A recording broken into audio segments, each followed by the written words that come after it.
Hello students, उम्मीद करता हूँ आप रोजाना स्टडी का टाइम निकाल रहे होगे। आज हम जॉन मिल्टन के एक वर्क को स्टडी करेंगे। उससे पहले मैं आपको थोड़ा बता दूं, 15 फरवरी को मेरा डिग्री कॉलेज का पेपर है। तो उससे पहले मैं वीडियो अपलोड नहीं करूंगा क्योंकि सेल्फ स्टडी के लिए भी टाइम चाहिए। जब 15 फरवरी का पेपर हो जाएगा, उसके बाद में मैं ज्यादातर पीजीटी पे फोकस करूंगा। टीजीटी भी बनाऊंगा लेकिन पीजीटी पे ज्यादा फोकस करूंगा क्योंकि इस बार मैंने पीजीटी पे फिर अप्लाई करा है। पिछली बार काफी दूर मिला था तो गया नहीं था, मैंने फिर अप्लाई कर दिया है। लेकिन टीजीटी पे मैंने सबसे ज्यादा वीडियोस बनाए हैं। 4 राइटर्स हैं, आप उनको देखिएगा, जो पिछले वीडियोस हैं उनको आप देखिएगा, आपको काफी सारा मटेरियल मिलेगा। वीडियोस देखिएगा, उनको नोट जरूर करिएगा। आज मैं आपको सैमसंग एग्नेस्टीज कराऊंगा। एक छोटे से वीडियो में जितना भी पूरी है फॉर्म है वो कंप्लीट हो जाएगी।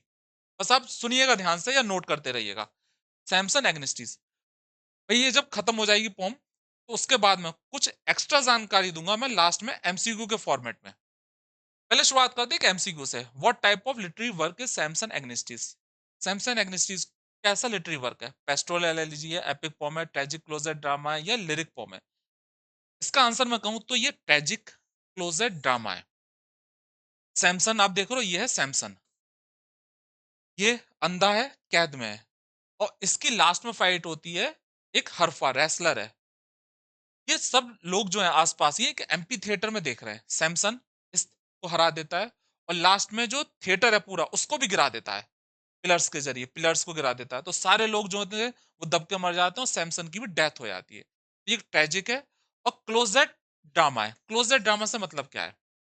मिल्टन ने जो थे वो बाई फेथ प्यूरिटन थे, और प्यूरिटन ये नहीं मानते, ये मानते थे कि जो ड्रामा है वो समाज में करप्शन फैलाते हैं अगर उन्हें थिएटर में परफॉर्म करा जाए। जैसे कई लोग आज भी कहते हैं कि भाई बॉलीवुड की वजह से समाज में नैतिक मूल्यों का पतन होता है, तो उसी तरह से प्यूरिटन मानते थे कि ड्रामा जो है वो थिएटर में परफॉर्म नहीं करा जाना चाहिए। तो मिल्टन ने ड्रामा तो लिखा, लेकिन उसे थिएटर में परफॉर्म नहीं करा जा सकता, उसे सिर्फ पढ़ा जा सकता है। तो ये क्लोजेट ड्रामा है, पॉम की तरह है। अगर हम कहें तो tragic poem, closet poem. Next है, what is the meaning of Agonistes in the title? भाई सैमसन जो है वो उसका नाम है। एग्नेस्टीज का मतलब क्या है? ये ग्रीक वर्ड है और इसका मतलब है a blind profit, a hero in struggle, a fallen warrior, a Redeemer. सीधा सीधा इसका आंसर है a hero in struggle means contestant, प्रतिस्पर्धी, जिसके अंदर जो है संघर्ष चल रहा हो, जो संघर्ष कर रहा हो। अब शुरू करते हैं सैमसन एग्नेस्टीज। भाई सैमसन एग्नेस्टीज क्लोजेट प्ले है, ट्रेजिक पॉम है, और ये पब्लिश हुआ था 1671 में। जिस वॉल्यूम में ये पब्लिश हुआ था उस वॉल्यूम में पैराडाइज रिगेन्ड भी पब्लिश हुआ था। अच्छा, सैमसन एग्नेस्टीज की कहानी इससे शुरू होती है। जब किसी प्ले, पोम, किसी भी चीज की कहानी बीच से शुरू हो, आपको बाद में पता लगे कि क्या हुआ था शुरुआत में, जैसे बाहुबली मूवी, तो उससे कहते हैं इन मीडियाज रेस। तो यहाँ पे हम कहेंगे कि सैमसन एग्नेस्टीज इन मीडियाज रेस में आता है। यहाँ पे अगर बात करें, सैमसन का जिक्र हमें बाइबल में मिलता है कि सैमसन नाम का एक बहुत ही बड़ा योद्धा था। और ये जो एग्नेस्टीज है ये ग्रीक वर्ड है, और इसका मतलब होता है कॉन्टेस्टेंट, प्रतिस्पर्धी, जो प्रतिस्पर्धा करता हो। Combatant, one who struggles in a conflict, व्यक्ति जो किसी संघर्ष में जो है लिप्त हो। यहाँ पे जो सैमसन है उसके अंदर इंटरनली और एक्सटर्नली एक संघर्ष चल रहा है कि आखिर उसके साथ ये क्यों हुआ, कहाँ उसने गलती करी। फिजिकली और मेंटली दोनों तरह से उसके अंदर संघर्ष चल रहा है। तो यहाँ पे जो एग्नेस्टीज है उसका मतलब है प्रतिस्पर्धी, जिसके अंदर संघर्ष चल रहा हो। ये कुछ इंपॉर्टेंट कैरेक्टर है। सबसे इंपॉर्टेंट कैरेक्टर सैमसन है। जो सैमसन है वो इसराइल का रहने वाला, और इसराइल के जो रहने वाले लोग होते हैं उन्हें इसराइलाइट या नेजराइट कहते हैं। सैमसन जो है बहुत ही ताकतवर योद्धा है। सैमसन को धोखा देती है उसकी वाइफ। ये दूसरे नंबर का इंपॉर्टेंट कैरेक्टर है डेलीला। ये फिलिस्तीन की है। इनके बीच में दुश्मनी दिखाई है, जो इसराइल के रहने वाले लोग हैं और जो फिलिस्तीन के रहने वाले लोग हैं। मैनोआ सैमसन का फादर है। कोरस बीच बीच में आएगा। कोरस बीच में आएगा और जानकारी देगा कि अब ये होगा और अब ये होने वाला है, और सैमसन से भी बातें करेगा कि अब सैमसन ऐसा होने वाला है। मैसेंजर भी बीच बीच में आएगा। और लास्ट में फाइट होती है सैमसन की हरफा से, जो एक फिलिस्तीन का रेसलर है जिसको ये हराएगा। तो शुरू करते हैं प्ले को। सैमसन सैमसन जो है वो गाजा की एक जेल में बंद है, काल कोठरी में बंद है, और उसको फिलिस्तीनियों ने पकड़ा हुआ है। कोरस आता है और कोरस यहाँ पे हमें जानकारी देता है कि आखिर सैमसन कौन था। तो हमें पिछली कहानी का बाद में पता लगता है कि सैमसन जो था वो बहुत ही बड़ा योद्धा था। भगवान से उसे एक आशीर्वाद प्राप्त था कि उसकी जो सारी शक्ति है, बहुत ही ताकतवर होगा और उसकी सारी जो ताकत है, उसके बालों में होगी। सैमसन इतना ताकतवर था कि अपने हाथों से शेर को फाड़ देता था, उसने कई फिलिस्तीनियों को मारा था। यहाँ पे इस पोम में एक दुश्मनी दिखाई है जो फिलिस्तीनी थे और जो इज़राइल के रहने वाले लोग थे, कि उनमें दुश्मनी थी, यहाँ तक कि उनके जो देवता थे, उनके बीच में भी दुश्मनी दिखाई हुई है। तो यहाँ पे जो उसके जो फादर हैं सैमसन के, मनोआ, वो मिलने आते हैं और वो सैमसन को देख के काफ़ी दुखी होते हैं कि मेरा बेटा इतना महान योद्धा था और आज कैद खाने में जो है उसे अंधा करके डाल दिया गया है और बेड़ियों में जकड़ा हुआ है। यहाँ पे जो मनोआ है, सैमसन के फादर, वो कहते हैं भाई सैमसन से कि एक प्रतियोगिता होने वाली है, जो फिलिस्तीन के लोग हैं वो अपने देवता के सेलिब्रेशन में एक प्रतियोगिता फेस्टिवल का आयोजन कर रहे हैं। एम्पी थिएटर में कुछ रेसलर्स भी आएंगे बड़े बड़े, तुम वहां जाना और अपनी ताकत का नमूना दिखाना कि तुम अभी भी कितने ताकतवर हो, हमारे देवता भी अभी भी किसी से कम नहीं है। सैमसन मना कर देता है कि भाई मैं बहुत परेशान हूँ, यहाँ पे अंधा पड़ा हुआ हूँ और मैं अब ये सब नहीं कर सकता। तो यहाँ पे सैमसन साफ-साफ मना कर देता अपने फादर से, वो किसी भी प्रतियोगिता में हिस्सा नहीं लेगा। कोरस यहाँ पे जानकारी देते हैं कि सैमसन की वाइफ डेलीला अब मिलने आ रही है। जब डेलीला मिलने आती है अपने हस्बैंड सैमसन से, तो माफी मांगती है कि भाई मैंने तुम्हें धोखा दिया लेकिन मैं मजबूर थी। यहाँ पे डेलीला बताती है कि मैं फिलिस्तीनी थी, भाई तुम इज़राइल के रहने वाले हो, मैं फिलिस्तीनी नहीं थी।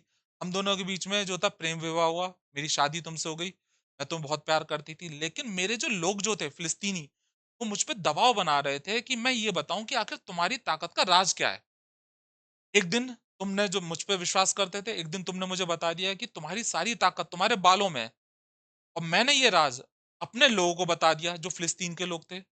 जब तुम एक दिन सोए हुए थे, मेरे कहने पर एक नौकर ने तुम्हारे बाल काट दिए।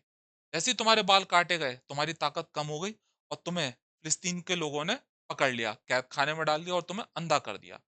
यहाँ पे सैमसन अपनी वाइफ को काफ़ी कोसता है और वो कहता है कि जो तुम ये कह रही हो कि मैं महिला थी, इस वजह से मुझे जो है अपने लोगों की बात माननी पड़ी, मैं मजबूर थी।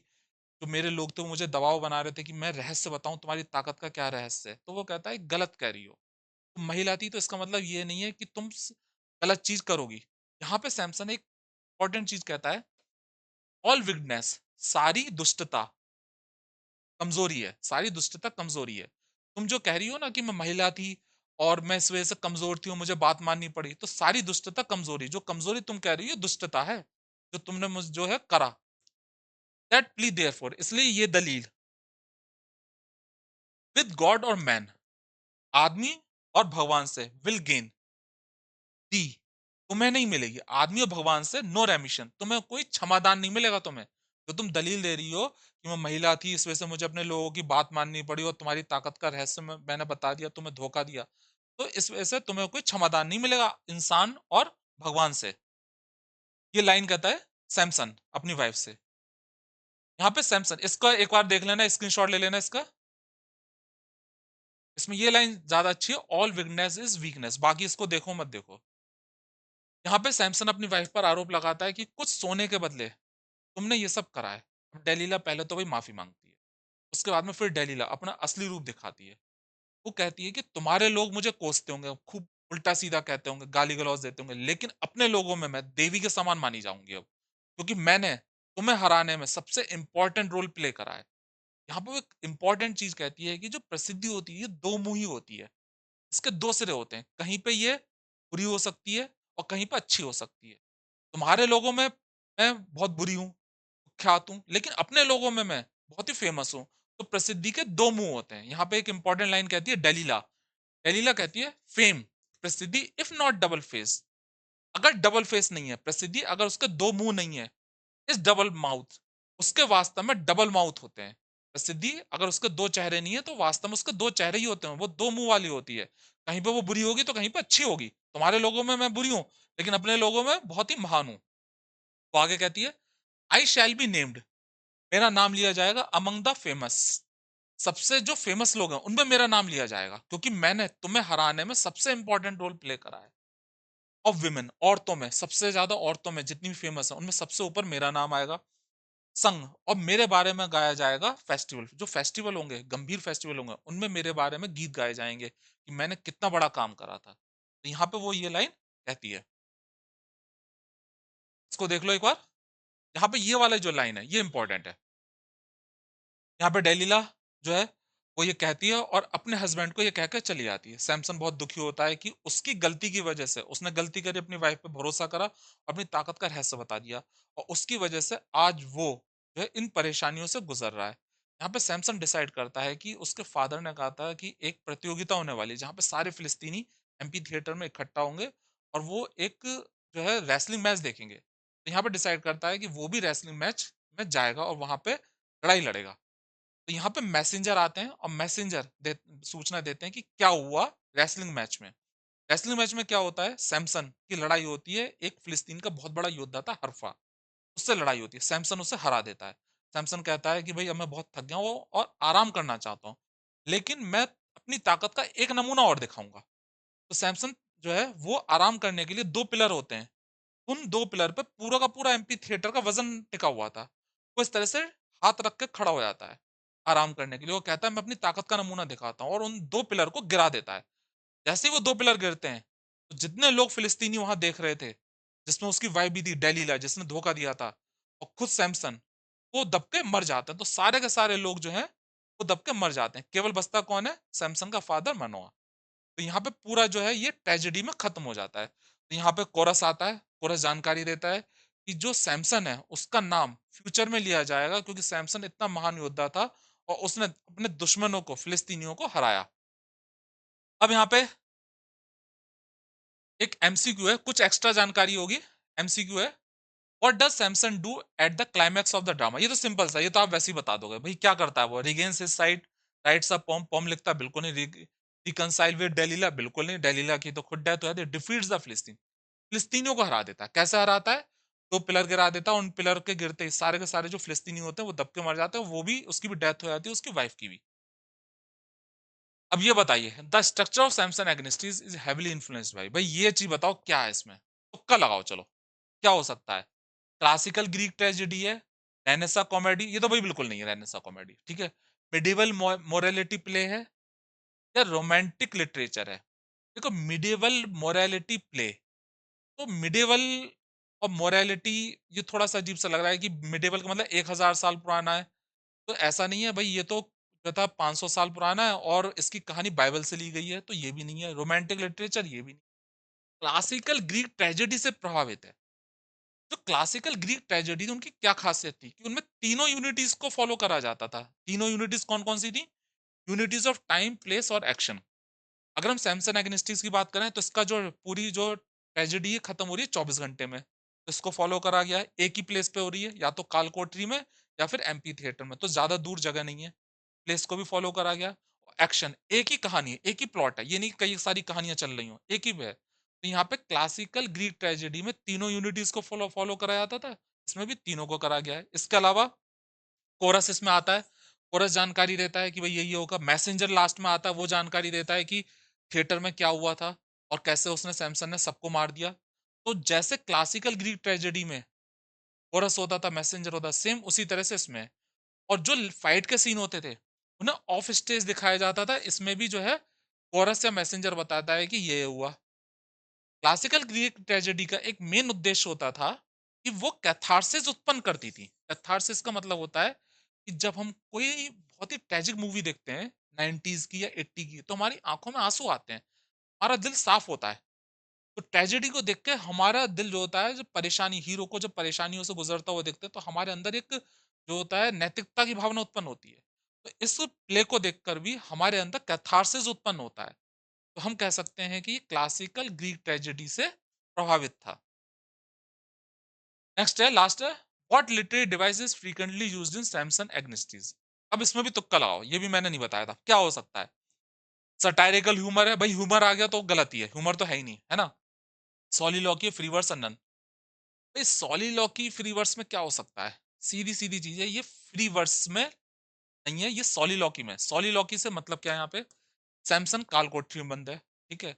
और कालकोठरी में जब वो बंद होता है तो हर समय अपने आप से बातें करता है, सोचता रहता है कि मैंने कहाँ गलती करी जो आज मेरी ये हालत हुई है। मैं इतना बहादुर था, शेर को मार देता था, और मेरी एक गलती करी, मैंने अपनी वाइफ को अपनी ताकत का राज बताया। तो जो दिमागी उसके अंदर परेशानियां हैं, वो सोलिलोकी के ज़रिए बाहर आ रही हैं और उन सोलिलोकी को पढ़ के हमें पता लग रहा है कि क्या चल रहा है उसके अंदर उथल-पुथल। तो यहाँ पे सोलिलोकी आपको बहुत ज़्यादा मिलेगी। इसी के साथ में हम इस फ़ॉर्म को खत्म करते हैं, मिलते हैं अगले वीडियो में, गुड बाय।